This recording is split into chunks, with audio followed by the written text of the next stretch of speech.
today I am the Bucharest by Night storyteller, also the voice of Andrea Masquerade from the YouTube videos, as well as the Deadly Rose, also a character from our chronicle, through which I do the weekly recaps for my players. I'm here with my girlfriend, who plays Ellie, Malkavian, and since I found out about Vampire in the year or after the year, a year after she was born, I've been in love with it ever since, and I think I know quite a bit about it. She doesn't know as much about it, but she loves playing it, and we thought we would just have these casual talks about everything related to the game. Say hello, sweetie. Hello, I'm Sweetie. I'm Demi. I play Ellie at Bucharest by Night. I'm a Malkavian.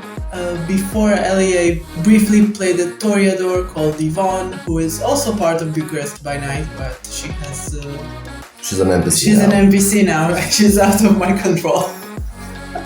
Demi comes from a family with a long tradition with TTRPGs, specifically Dungeons and Dragons.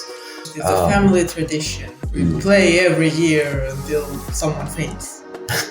No, not really. But my dad is a long-time AD&D DM. My brother is a 5e DM. He's done it professionally, I think. Yeah, I guess we can say that. So regarding that, how do you find playing, especially since you're a first-time player, basically? You just started about a year ago, almost. Almost a year ago, but lately we've been playing more. We started very slowly. Yeah, but this is basically your first chronicle as a player, and it's a first chronicle for me as a storyteller. So I think we can definitely explore that. So how do you find it? How do you see it compared to playing D&D for so long?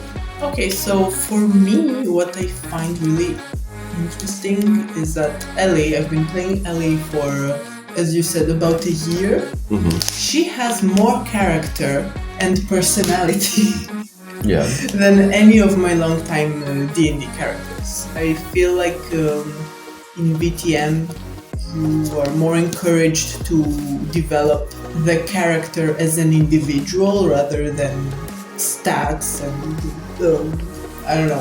words on a page. I feel like they are more alive. Yeah, it's more than just leveling and loot. Yes. It's more about role-playing. Also, I think the stories are more personal to the characters. I feel like the characters are more involved and not... Well-defined. I'm sorry? Well-defined, I guess.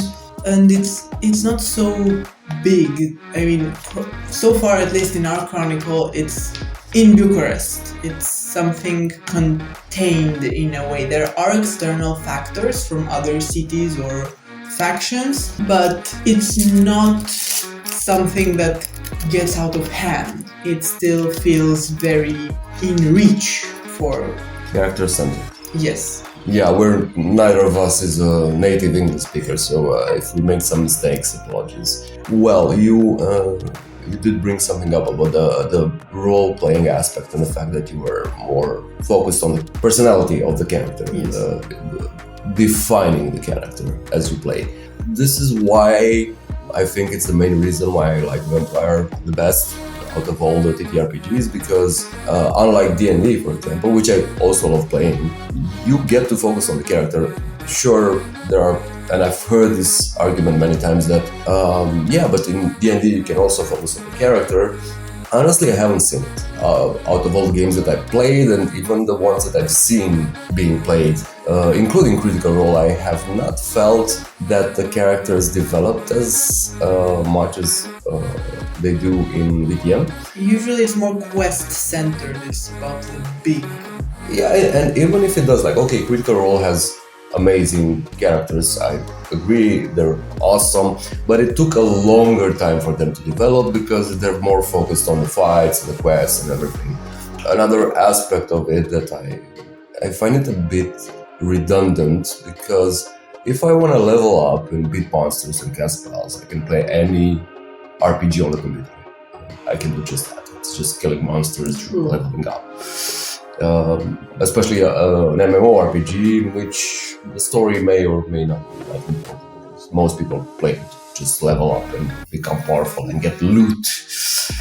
Another thing about Vampire that I like is the fact that you can play it in any way you want. You can use whatever you want as a concept for the Chronicle, right?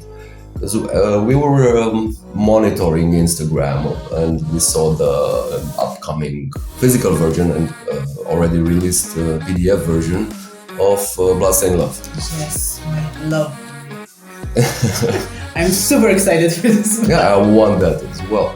The thing is that I saw many comments about, Vampire the Masquerade should be about horror and personal horror, and what is this BS about bringing... Yeah, you're turning this into Twilight. I've read that multiple times. And I don't want to comment, like I went past the age when I spent hours commenting and arguing with people online. So I'm just gonna say it here that I think that's dumb, because you can always not include that in your game. You're not forced to use and every... That's also the official answer that the official account has given to these comments, that this is just a source book. It's completely optional. You can use it, you can ignore it. Also, don't you think that the love aspect can bring personal drama and... Yeah, of course, especially if it's horror like... or... imagine two characters pursuing the same third character romantically. That can definitely bring drama and horror. Cheating on a character, right, while in a couple, it can also bring plenty of drama and of course, horror. The other thing about it was that, which I found very amusing, is that sex and love as concepts have always been very tightly bonded to the concept of vampire. Like vampires historically have been associated with seduction, sensuality, sexuality, and so on. So this is not a random, I don't know, you're gonna play as robots or it's not, dumb idea. It's not out of reach. It's something very in character, let's say, for vampires to be interested in that. Yeah, plus it goes well with the idea of humanity. Yes, if you think about it, especially if you're playing a younger vampire, maybe an older vampire would be more detached. Mm-hmm.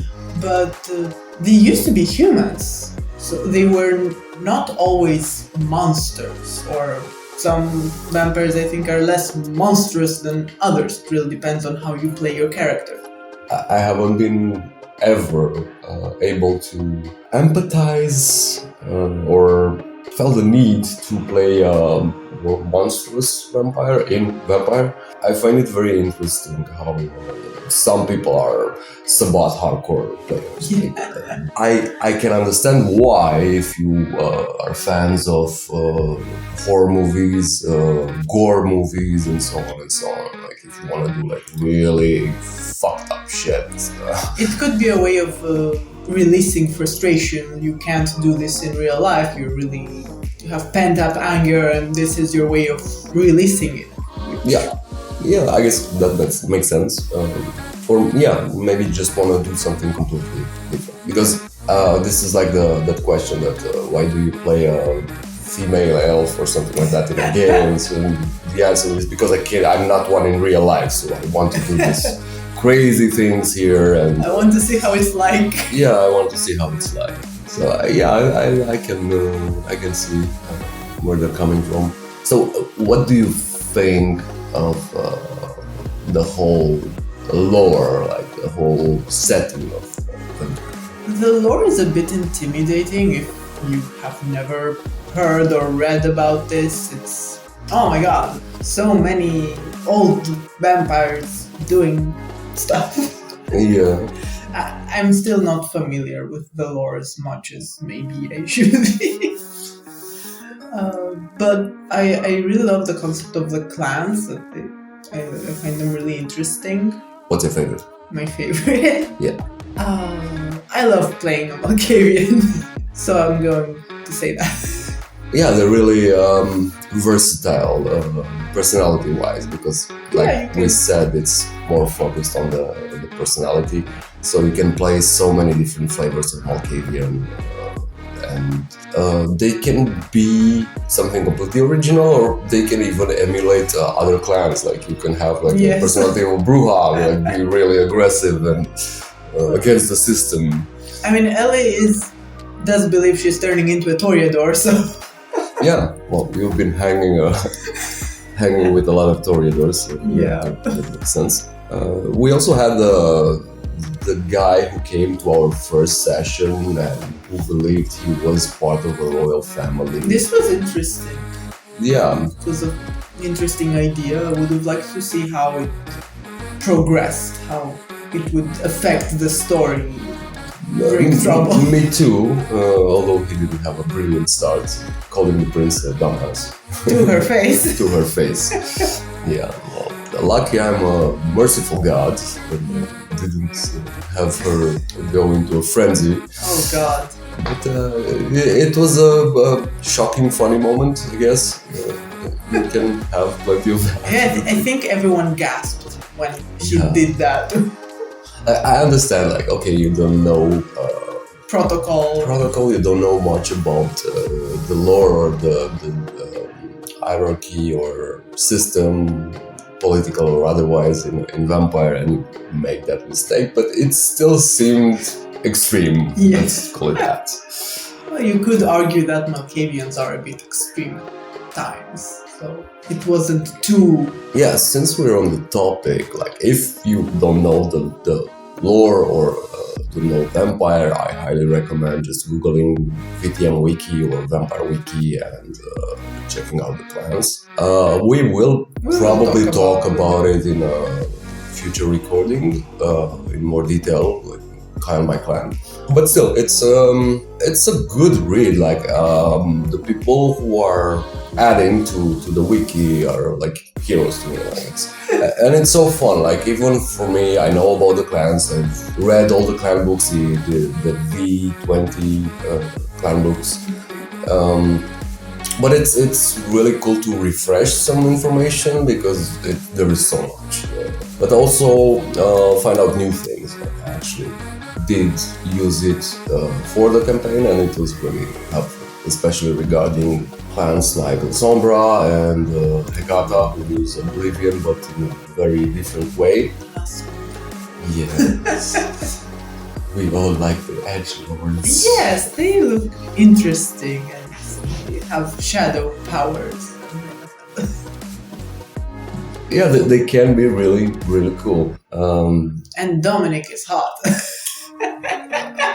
Better not mention characters. Maybe we'll do like one recording about Bucharest by Night and explain all the characters and NPCs and the story so far. Although that would probably take a whole recording or maybe two. I don't know. Either way, if I think if you listen to them, you kind of like start getting who's who and who's doing what. And, I don't know. I like the Petals and Thorns as a way of figuring out the story. Yes, it's really nice. Really creative. No wonder you're a Toreador. Yeah, that is my favorite part. And yours seems to be okay. Yes. So we established that. You mentioned the V20, but we're playing V5. What do you think about the two different versions? Do you prefer V20, but it's easier to do V5 because it's what's currently being used? Or? Yeah, I like, of course, V20 was the starting point for me. I actually I discovered Vampire in I read The Way You Were Born in the year you were born, sorry, in 1998 or 1999. I'm not sure exactly. And back then, I read about it in a computer dedicated to magazine, computer games. And I thought it was just a computer game. I had no idea that this was a TTRPG. I didn't know about TTRPGs back then. And a few years later, I realized that it was a TTRPG mode. Yeah, for me, V20 was huge. I read the core book, I read the clan books, loved them, knew a lot, I forgot a lot about it.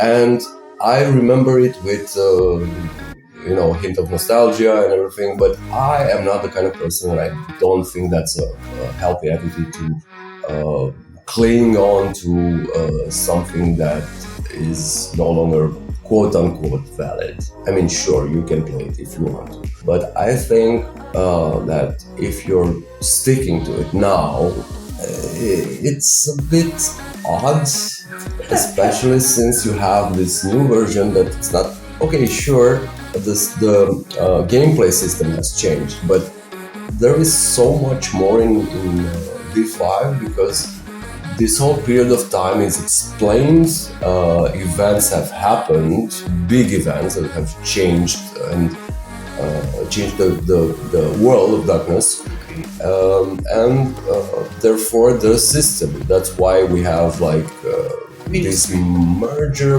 We have Ministry instead of the followers of Set, and the Hecata instead of the Giovanni. And even though I like the fact that we had so many other exotic clans other than the big 13 that were in V20, and it was interesting if you wanted to play this fringe concept of a vampire, I like it more now, for example, because you have all these clans under one umbrella, right? The Hecata include 10 different bloodlines, and it's much easier. You can customize it. You play this clan, but you can still customize it. And okay, I want to be part of this bloodline, so I have this discipline, but also the other ones change according to whatever you want to play. So I think I've ranted a lot, and yeah, I do prefer V5 to answer the question. I think it's better because it's more accessible. It includes a lot of lore in the last, I guess, 20 years or so. About the last 20 years. It's new. Is it more up to the times? Is it modern? Yes. Yes. It feels modern. It has a new style. So I said it's new in the sense that it's good because it's something else than what I was used to. So I like new things. I don't want to get militant about this specific version and refuse to. I don't think that's a correct way of thinking. And it's not amazing on all, from all points of view. There are plenty of things that could be improved. It has received some criticism, but again, I will say it because I said it many times, just like with other TTRPGs, the rules aren't set in stone. Exactly. If you don't like something about this specific version, feel free to not include it or change it. Personally, as a player who has tried DMing a few times, I don't see the rules as something set in stone, more like a guideline or something to stop the campaign from going into full chaos. I am of the belief that you can choose what rules to implement and what to maybe skip. Exclude, yeah. Exclude. So if one rule from the book is not something that you like or you don't think it fits your play style or your chronicle, I think no one stops you from adjusting it or just excluding it altogether. We chose for Bucharest by Night to play with simplified combat, for example. Thank you.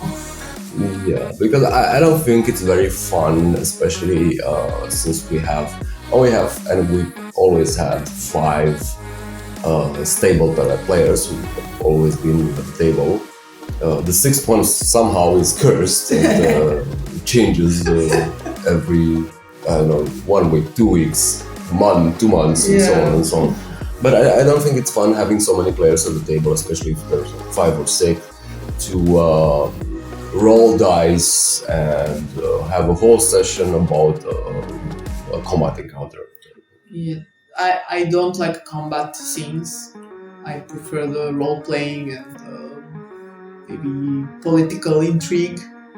My character isn't very interested in that for now, but it's fun seeing the others struggling. Like, oh, what are we going to do?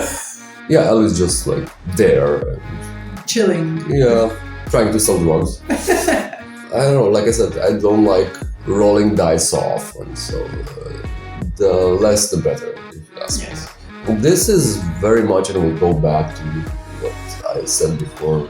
We were talking about before. The fact that this is a storytelling game, that's why I am a storyteller, and we're trying to tell a story and not roll dice, maximize stats, and kill bosses and loot their corpses.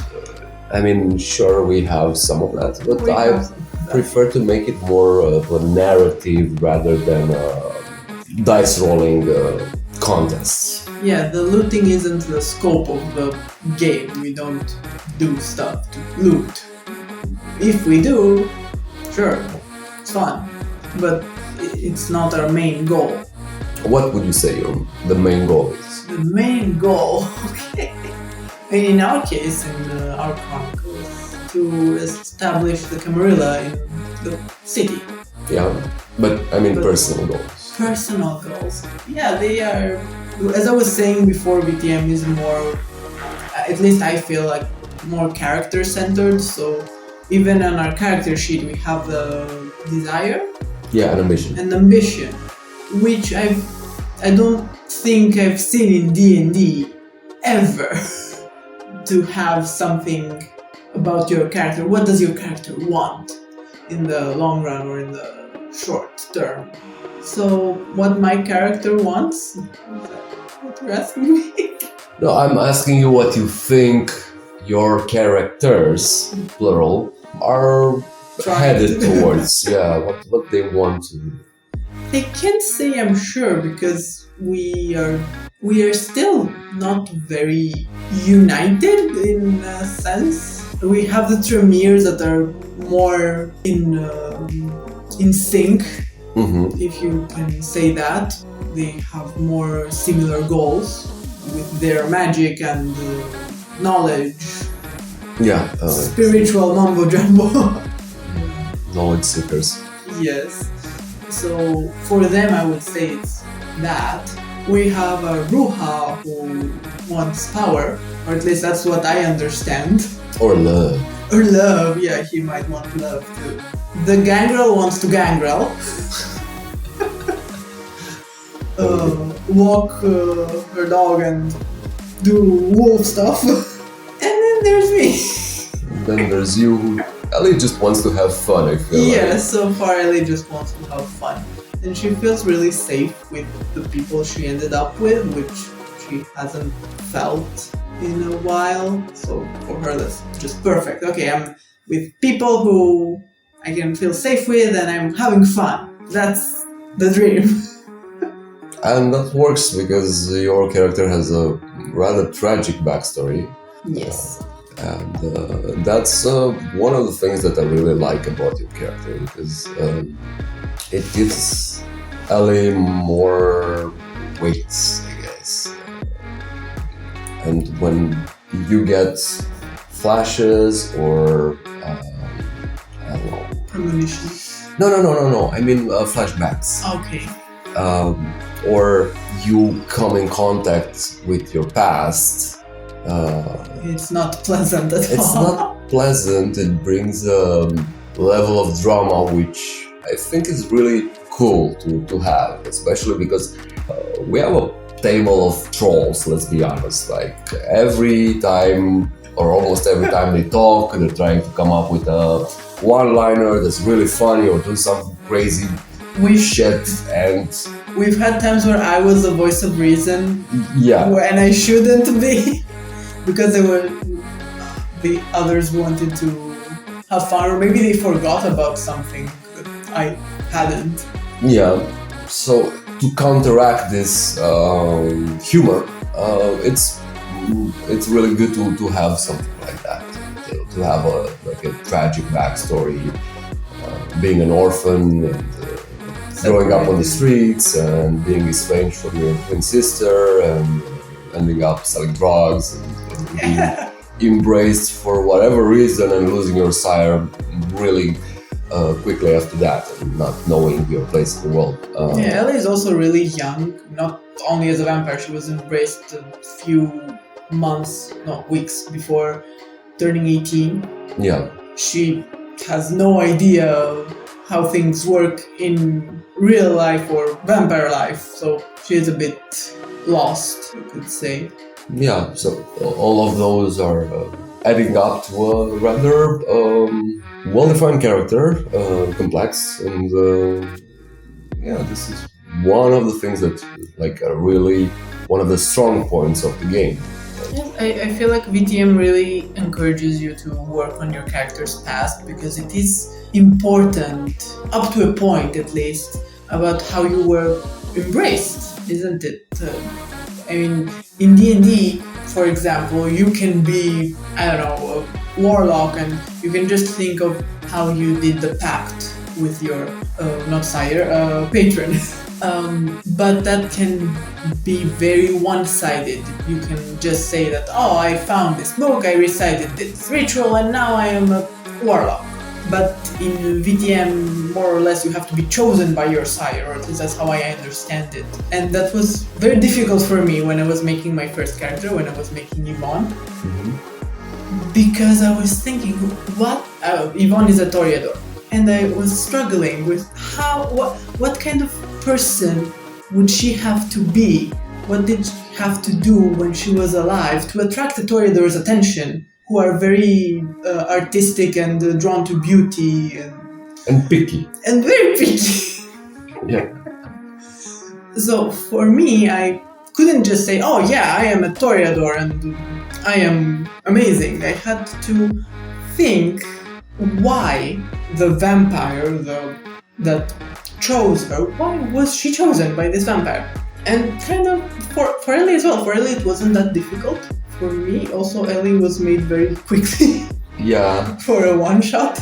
Yes, we did customize the character sheet afterwards, because for the session, actually that was a one-shot with some characters that I made.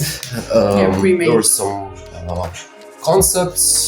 character concepts that I thought were interesting enough, and you ended up liking the street artist kind of dagger. I wanted to try playing a Malkavian, and I thought, this is a one-shot, I can just do whatever. I don't have to commit to this character. But I really enjoyed playing as the Malkavian, and what flashes of Ellie I got in that short story. So we kept her.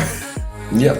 I told you I like Ellie more than I like Yvonne, because I think she's better defined, and also the backstory, the life of Ellie as a mortal is more interesting, I think, than Yvonne's.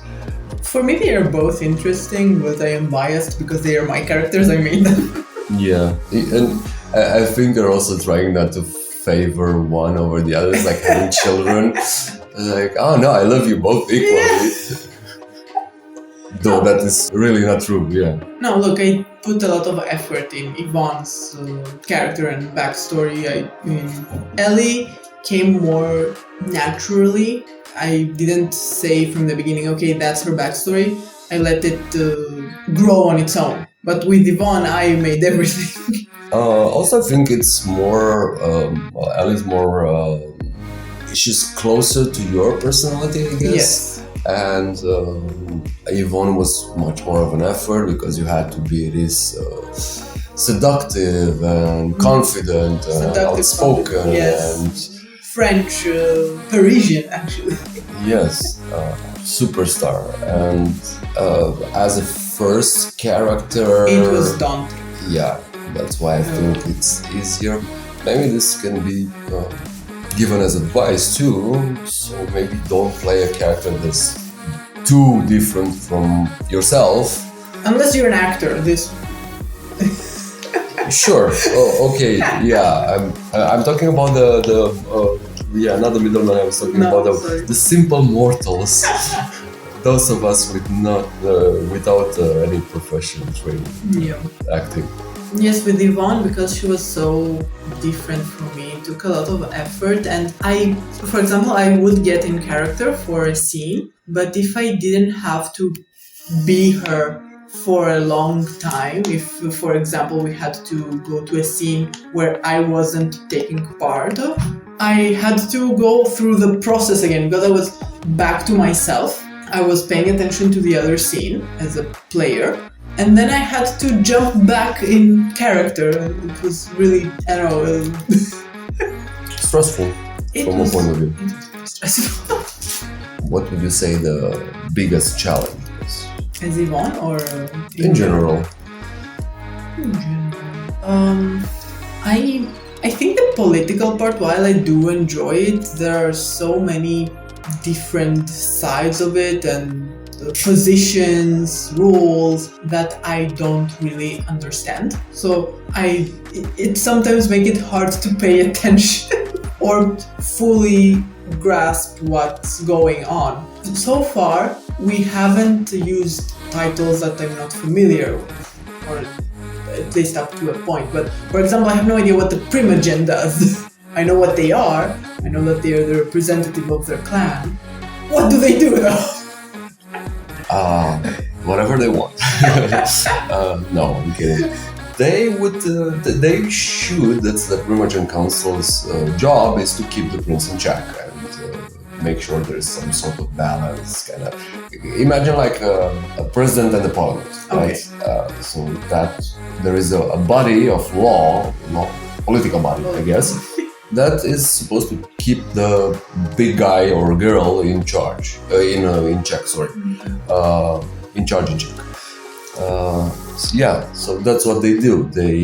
They can choose to veto certain decisions or back up others, and of course they represent the clan. So whatever is best for the vampires in their clan, they should try, in theory, to defend it, to promote it, to whatever they need.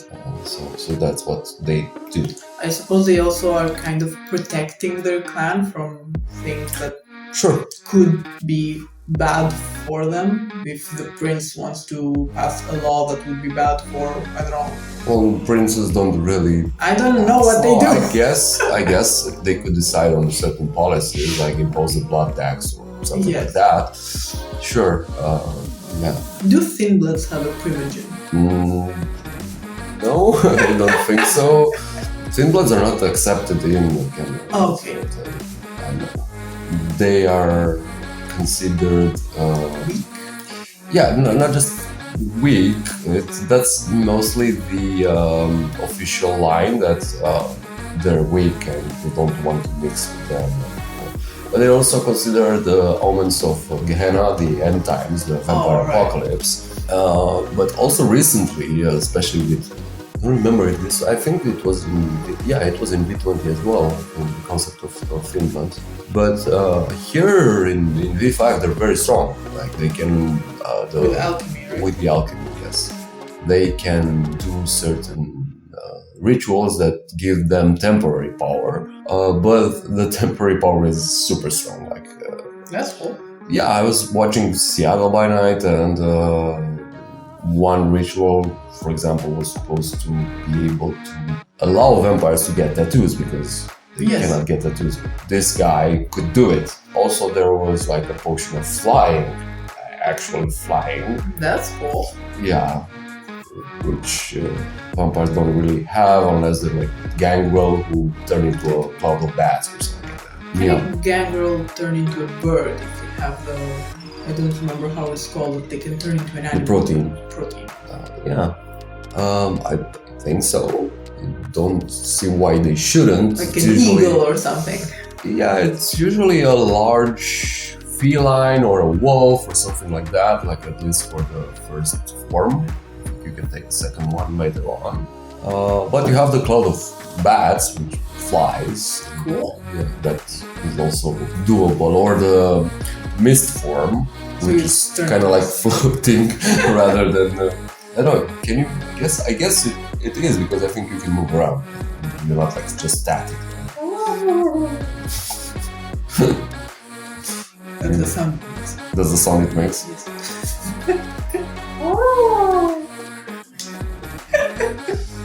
That would be at least like disturbing. Like imagine a hunter walking into a vampire's haven and just like mist everywhere and sound.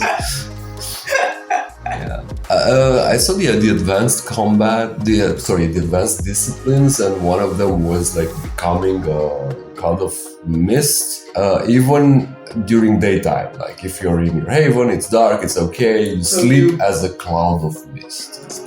Like, and this is what I thought. It was very funny. Like imagine a hunter walking in and trying, I'm gonna kill this vampire. It's daylight, yeah, they should be sleeping, I should have no problem, there's nothing there but some mist. Like, what the hell? Yeah. That would be funny. What do you think of the enemies that I pit you against so far? The enemies. We had a lot of Second Inquisition. Mm-hmm. We've had two types of Second Inquisition. Mm-hmm. Which is really interesting. We still don't know what's going on exactly, but I'm really curious and excited to find out. Me too.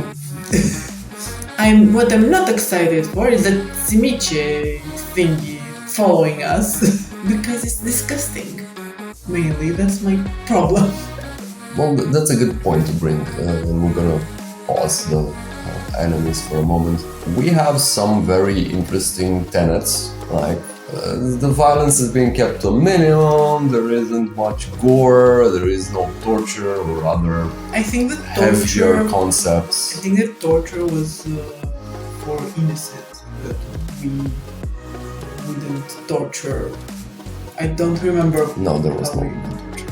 Okay. There was no harming the innocent or children at least, which it's fine because we don't want to go into that anyway. I don't think anyone at the table...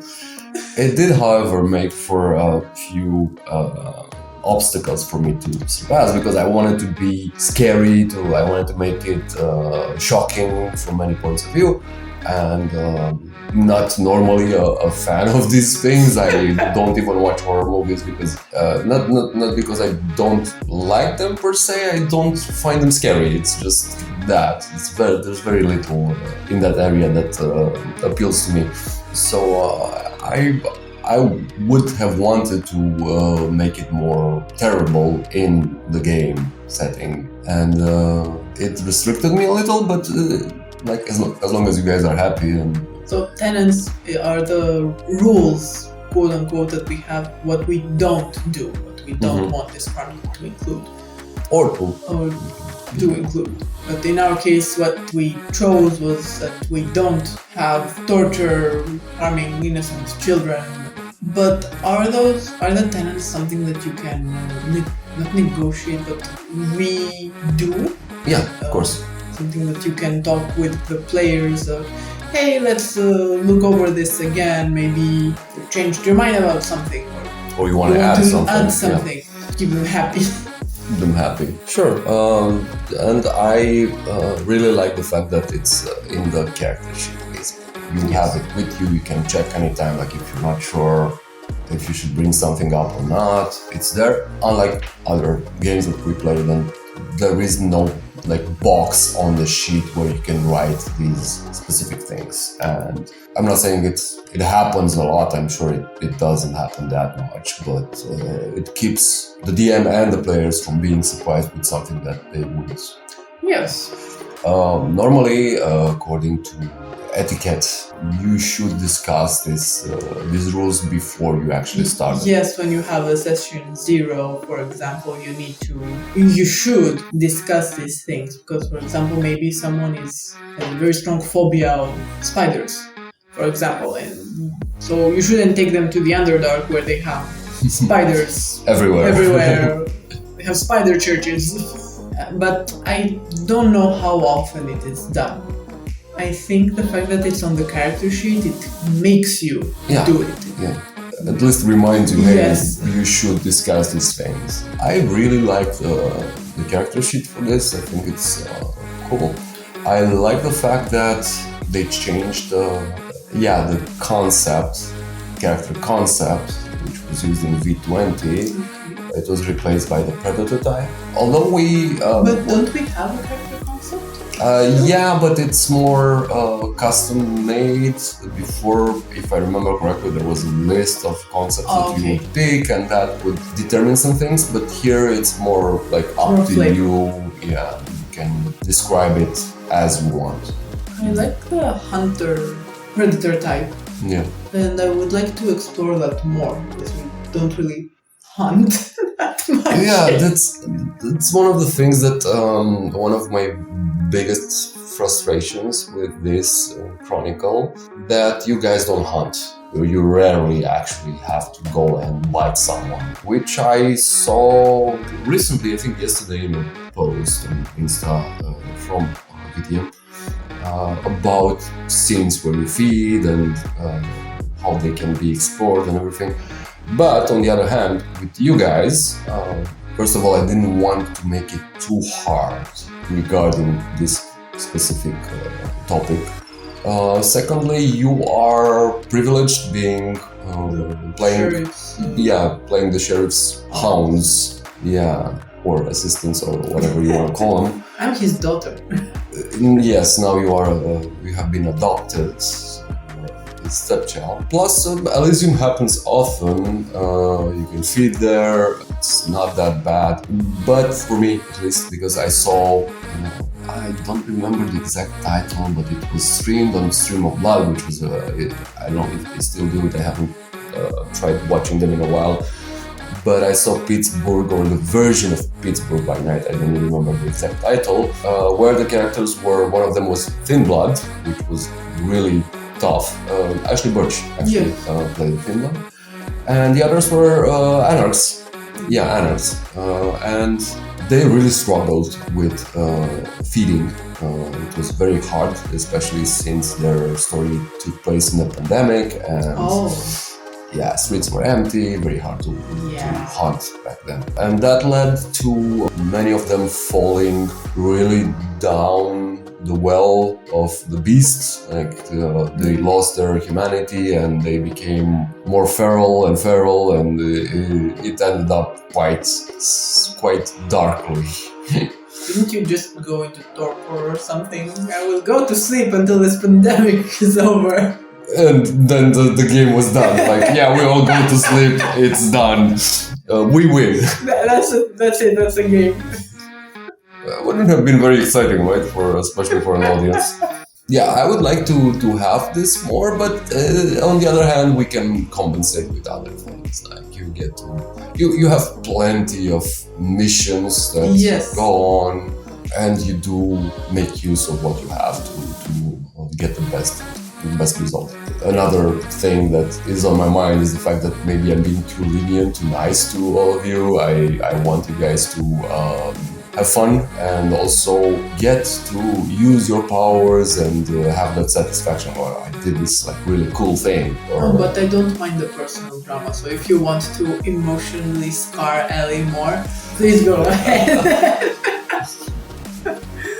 I don't think there's I think you can have 2 or 3 or 5 or how many different types of games where you either completely emotionally destroy your players or on the other side of the spectrum, me try to like get you guys everything you want and enjoy it. I do try to do it once in a while to have some bad things happen. You made us cry. I did make you cry, You yeah. have made us cry. But it's not my fault. You're emotional messes, all of you. So yeah. Still, it's very nice to see the reaction. It means like it's very satisfying to me as a storyteller to, especially first time as a vampire. I did DM other custom games before, but this is like the official thing, and it's very satisfying to see that I'm doing a good job because you are actually reacting to what's happening. I think we are all very invested in the story, even if we don't interact as much with all the NPCs. They are also unique and interesting, and I think everyone will agree with this. That it's a delight to see you playing different characters. No, you're just saying that because you're my girlfriend. No. Thank you. I appreciate it. But it's fun to see you guys because you all have pretty good characters, very well outlined, predictable, but in a good way. Because when you are predictable, it means that I got to know your character, and Yes. it means you've done a good job of presenting your character, either by describing or acting in certain ways. Yeah, it's been really fun. Like. And you said that I made you guys cry. You guys make me laugh a lot, and that is a pain in the ass. Like, sometimes I'm trying to keep a scene in a very like dramatic light, and suddenly one of you like cracks a joke or something like that. It's just, I just lose it. I can't. Yeah, just terrible people. Thank you. Well, I think that should do it for now. We ranted, we talked a lot, Yes. and you did say you enjoy talking about BTM, and we do have plenty of private RP, I guess, when you're suddenly deciding to jump into character and I have to be a specific NPC and you just ask me questions or claim stuff. Yeah, so other than that, we can do this, and I don't know, it's really nice to talk about it. Yes. I hope you enjoyed this one. I do enjoy it, and I'm looking forward to future conversations. Yeah, let's hope we don't bore people with this. I hope so. Now, okay, next time how about we do, we start with the lore, right? This was just like a test thing. Yes. And we'll start talking about Kane, Big Daddy Kane. Big Daddy. Yeah. And probably more about the 13th generation because nobody knows anything about the second generation like, other than a few basic things, and they don't really matter. They're the buffer generation. Yeah, maybe even about, we should talk about Lilith actually, because she's also a huge part of the lore. And we'll take it from there, like disciplines, traditions, sects, everything, and slowly we'll maybe develop a point to all of this. Alright guys, thanks for listening, and do check out the other videos. They're really fun, especially the Petals and Thorns. Highly recommend Yes. it. I think we did a good job, and I'm very happy whenever I see reactions, and it's a great pat on the shoulder, or on the back. Reassurance, yes, that I am doing at least a decent job editing and creating this kind of content for you. So until next time, should I end it like TDR? Savor the night, Bucharest, and not just Bucharest. Savor the night. Bye bye now. Bye.